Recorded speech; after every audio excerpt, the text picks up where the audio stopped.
Hello बच्चों, let's read the question. Four bodies of equal mass start moving with same speed are shown in the figure. In which of the following combination the center of mass will remain at origin? सो बच्चों, इससे related study paragraph हम refer कर सकते हैं NCERT 11th part 1 page number 148 पर, जिसमें कि discussion है मोशन ऑफ सेंटर ऑफ मास का। सो यहाँ गिवन है हमें 4 बॉडीज जिनको मेंशन किया गया है by their symbols A, B, C and D। अब इनके मासेस सेम है, so mass of each body is let m। अब बच्चों, इनिशियली इसका जो हम ओरिजिन मान रहे हैं वो O मान रहे हैं, तो हमें बताया है कि दिए हुए 4 ऑप्शंस में से किस कॉम्बिनेशन में इसका सेंटर ऑफ मास ओरिजिन पर ही रहेगा। So let's start.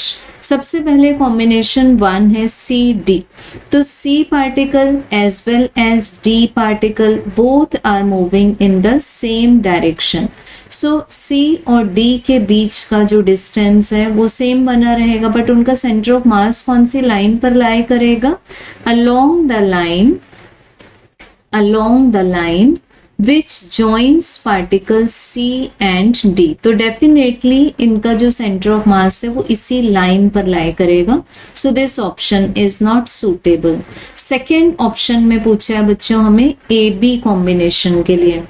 A-B combination के लिए दोनों ही पार्टिकल्स अपोजिट डायरेक्शन में मूव कर रहे हैं, सो इनके बीच का जो रिलेटिव सेपरेशन है वो डिक्रीज तो होगा, बट वो भी किस लाइन पर लाई करेगा? On the line joining particles A and B।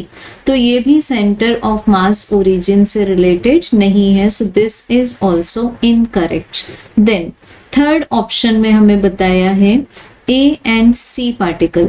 तो यहाँ देख सकते हैं बच्चों, हम पार्टिकल A का मूविंग डायरेक्शन राइट है और पार्टिकल C का मूविंग डायरेक्शन लेफ्ट है।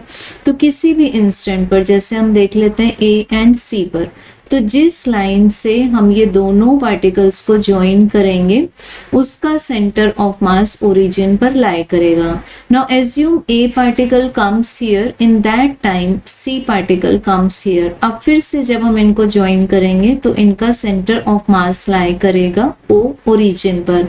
अगेन जब पार्टिकल A इस पॉइंट पर पहुंचेगा तो पार्टिकल C यहाँ पहुंच जाएगा, तब भी इनका सेंटर ऑफ मास लाई करेगा ओरिजिन पर। Now suppose particle A is at this point, then C will be at this point.